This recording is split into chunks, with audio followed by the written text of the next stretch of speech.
नमस्कार दोस्तों, स्वागत है आप सभी का स्टडी विद 87 यूट्यूब चैनल पर। और हम लोग करंट अफेयर्स की सीरीज़ चला रहे हैं। इस करंट अफेयर्स की सीरीज़ का आज एक और महत्वपूर्ण भाग हम लेकर आए हैं, जिसमें मार्च माह 2020 से संबंधित कुछ महत्वपूर्ण तथ्यों पर आधारित प्रश्न होंगे। पिछली वीडियोस में हमने जनवरी, फरवरी और मार्च के प्रथम सप्ताह के पर आधारित प्रश्नों को कवर किया था। आज हम मार्च का यह भाग 2, जिसमें मार्च माह से संबंधित कुछ 25 महत्वपूर्ण प्रश्न शामिल किए हैं हमने इस वीडियो में। तो आइए शुरू करते हैं प्रश्नों की श्रृंखला।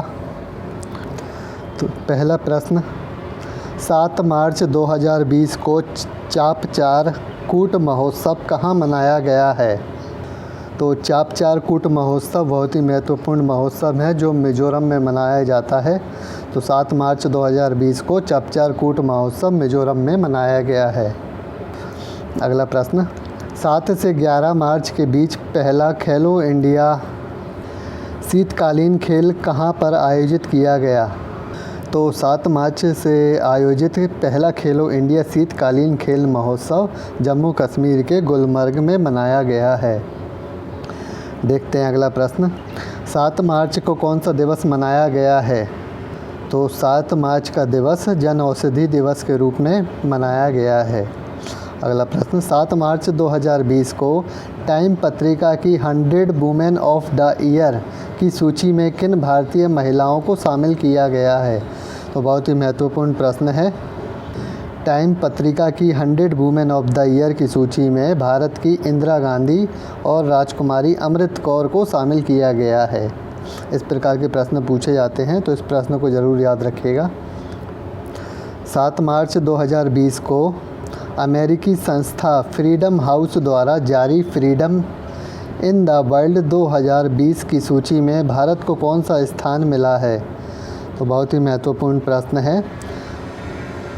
तो फ्रीडम इन द वर्ल्ड 2020 की सूची में भारत को 83वां यानी कि 83वां स्थान मिला है। यह फ्रीडम इन द वर्ल्ड 2020 की जो सूची है अमेरिकी संस्था फ्रीडम हाउस के द्वारा जारी की जाती है। देखते हैं अगला प्रश्न, 7 मार्च को प्यूमा कंपनी के द्वारा किसे अपना ब्रांड एम्बेसडर बनाया गया है? तो प्यूमा कंपनी के द्वारा बॉलीवुड अभिनेत्री करीना कपूर को अपना ब्रांड एम्बेसडर बनाया गया है। तो आइए देखते हैं अगला महत्वपूर्ण प्रश्न, 8 मार्च 2020 को विश्व कप का फाइनल खेलने वाली विश्व की सबसे युवा खिलाड़ी कौन बन गई हैं? तो विश्व कप फाइनल खेलने वाली विश्व की सबसे युवा खिलाड़ी शेफाली वर्मा बन गई हैं। अगला प्रश्न, 8 मार्च 2020 को 7वां ICC महिला क्रिकेट T20 विश्व कप का खिताब किसने जीता? तो 7वां ICC महिला क्रिकेट T20 विश्व कप का जो खिताब है वह ऑस्ट्रेलिया ने जीता है, जबकि उपविजेता के रूप में भारत रहा है। उपविजेता यानी दूसरे नंबर पर भारत ने अपनी उपस्थिति दर्ज कराई। अगला प्रश्न, 8 मार्च 2020 को कौन सा दिवस मनाया गया है? तो बहुत ही महत्वपूर्ण प्रश्न है, कई बार परीक्षाओं में पूछा भी गया है, क्योंकि प्रत्येक वर्ष 8 मार्च को अंतर्राष्ट्रीय महिला दिवस के रूप में मनाया जाता है। और इस बार का जो अंतर्राष्ट्रीय महिला दिवस है उसे किस विषय के साथ मनाया गया है यह भी पूछा जा सकता है। तो विषय था I am generation equality realising women's rights. देखते हैं अगला प्रश्न, 9 मार्च 2020 को किसकी अध्यक्षता में अरुणाचल प्रदेश, मणिपुर, असम, जम्मू कश्मीर के लिए परिसीमन आयोग का गठन किया गया है? तो बहुत ही महत्वपूर्ण प्रश्न है। इन चारों प्रदेशों के लिए जो परिसीमन आयोग का गठन किया गया है वह रंजना प्रकाश देसाई के नेतृत्व यानी उनकी अध्यक्षता में किया गया है, रंजना प्रकाश देसाई। अगला प्रश्न बहुत ही महत्वपूर्ण है, 9 मार्च 2020 को BBC Indian sports women of the year award से किसे सम्मानित किया गया है? तो PV सिंधु को BBC Indian sports women of the year award से सम्मानित किया गया है। इसके अलावा पिछली वीडियो में हमने देखा था कि times Indian sports women of the year award से भी PV सिंधु को ही सम्मानित किया गया था। तो इन दोनों अवार्ड्स के बारे में याद रखिएगा, बहुत ही महत्वपूर्ण है। आगे आने वाली परीक्षाओं में इस प्रश्न के आने की बहुत ही संभावना है। अगला प्रश्न, 9 मार्च को किस देश के राष्ट्रपति शपथ ग्रहण समारोह में लगातार विस्फोट हुए? यानी कि किस देश के राष्ट्रपति के शपथ ग्रहण समारोह में लगातार विस्फोट हुए थे? तो अफ़गानिस्तान के राष्ट्रपति थे जिनके शपथ ग्रहण समारोह में लगातार विस्फोट हुए। और वीडियो आगे बढ़ाने से पहले कहना चाहूँगा, इस प्रकार की वीडियो आगे पाने के लिए चैनल को सब्सक्राइब ज़रूर कर लें। तो देखते हैं अगला प्रश्न। तो अगला प्रश्न है, 10 मार्च 2020 को जारी रिपोर्ट के अनुसार दुनिया का दूसरा सबसे बड़ा हथियार आयातक देश कौन बन गया है? तो 10 मार्च को जारी रिपोर्ट के अनुसार दुनिया का दूसरा सबसे बड़ा जो हथियार आयातक देश है, यानी कि हथियार खरीदने वाला देश है, वह भारत बन गया है, जबकि प्रथम स्थान पर सऊदी अरब है। अगला प्रश्न, 10 मार्च को 7वां MS स्वामीनाथन पुरस्कार 2017 से 19 के लिए किसे चयनित किया गया है? तो 7वां MS स्वामीनाथन पुरस्कार के लिए बी प्रवीण राव को चयनित किया गया है। इस प्रकार के पुरस्कार को पाने वाले व्यक्तियों के विषय में याद रखिएगा, इन पर प्रश्न अक्सर पूछे जाते हैं। आइए अभी देखते हैं अगला प्रश्न। 10 मार्च 2020 को छत पर सोलर पैनल स्थापित करने में किस प्रदेश ने पहला स्थान हासिल किया है? तो 10 मार्च 2020 को छत पर सोलर पैनल स्थापित करने, यानी कि सर्वाधिक सोलर पैनल लगाने वाला जो प्रदेश है वह गुजरात बन गया है। प्रथम स्थान गुजरात ने हासिल किया है। अगला प्रश्न, 11 मार्च 2020 को जारी नीति आयोग की रिपोर्ट के अनुसार पोषण अभियान को लागू करने में कौन सा राज्य सबसे आगे है? तो पोषण अभियान जो है वह केंद्र सरकार के द्वारा चलाया जा रहा है, जिसमें नीति आयोग ने अपनी रिपोर्ट जारी करते हुए बताया है कि पोषण अभियान लागू करने में आंध्र प्रदेश सबसे आगे है। तो किन राज्यों के द्वारा योजनाओं को सर्वप्रथम लागू किया गया, या किस देश के द्वारा सर्वप्रथम योजना लागू कर उसे बढ़ावा दिया गया? तो इस प्रकार के प्रश्न ज़रूर पूछे जाते हैं एग्ज़ाम में। तो अगला बहुत ही महत्वपूर्ण प्रश्न है, 11 मार्च 2020 को नासा ने मार्स 2020 रोवर का नाम बदलकर क्या किए जाने की घोषणा की है?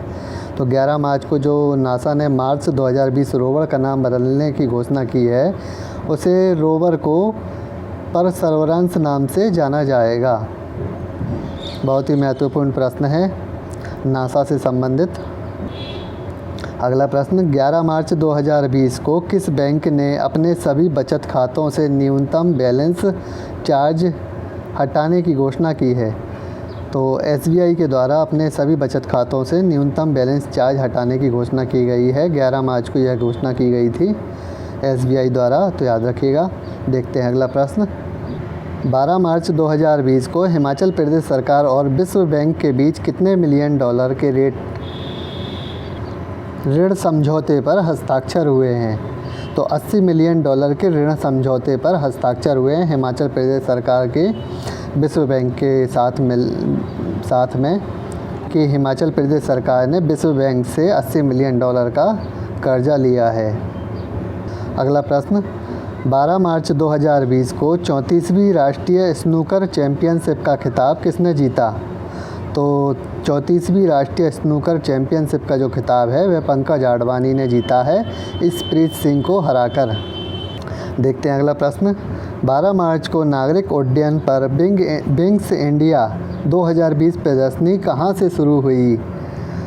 तो नागरिक उड्डयन पर जो विंग्स इंडिया 2020 प्रदर्शनी है उसका शुभारंभ हैदराबाद से हुआ है। अगला प्रश्न, 13 मार्च 2020 को BBC वर्ल्ड हिस्ट्री मैगजीन द्वारा विश्व का सबसे महानतम नेता किसे चुना गया है? तो BBC वर्ल्ड हिस्ट्री मैगजीन द्वारा विश्व का जो सबसे महानतम शासक यानी महानतम राजा है वह महाराजा रणजीत सिंह को चुना गया है। बहुत ही महत्वपूर्ण प्रश्न है, याद रखिएगा इस विषय में। अगला प्रश्न, 13 मार्च 2020 को गूगल इंडिया ने महिलाओं के कौशल विकास के लिए किस कार्यक्रम का शुभारंभ किया है? तो गूगल इंडिया ने महिलाओं के कौशल विकास के लिए जिस कार्यक्रम का शुभारंभ किया है उसका नाम डिजी पिवोट नाम है। डिजी पाइवट या पिवोट कुछ भी कह सकते हैं, DIGIPIVOT। इस कार्यक्रम का शुभारंभ किया है गूगल इंडिया ने महिलाओं के कौशल विकास के लिए। अगला प्रश्न, 13 मार्च को पारंपरिक फगली उत्सव कहाँ मनाया गया? तो फगली उत्सव में बड़ा ही महत्वपूर्ण उत्सव है, हिमाचल प्रदेश के किन्नौर में 13 मार्च को आयोजित हुआ है यह उत्सव। यह हिमाचल प्रदेश का पारंपरिक उत्सव है जिसे किन्नौर में मुख्य रूप से मनाया गया। तो वीडियो का अंतिम और महत्वपूर्ण प्रश्न जो बिज़नेस यानी मार्केटिंग पर आधारित है।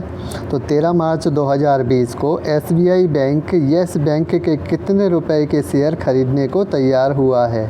तो 13 मार्च को SBI बैंक के द्वारा येस बैंक के 7,250 करोड़ रुपए के शेयर खरीदने को तैयार हुआ है, यानी कि येस बैंक के इतने रुपए के शेयर पर SBI निवेश करेगा। तो बहुत ही महत्वपूर्ण यह 25 प्रश्न थे जो कि मार्च 2020 माह पर आधारित थे, जिन्हें हमने इस वीडियो में कवर किया। आगे की वीडियो में हम मार्च के अगले भाग को प्रश्नों के माध्यम से जारी करेंगे। तो इसी के साथ इस वीडियो को अभी समाप्त करते हैं। इस प्रकार की वीडियो आगे पाने के लिए देखते रहिए स्टडी विद 87 और चैनल को सब्सक्राइब ज़रूर कर लें। और वीडियो पसंद आती है तो अपने दोस्तों के साथ लाइक शेयर भी करें, वीडियो को शेयर भी करें। धन्यवाद।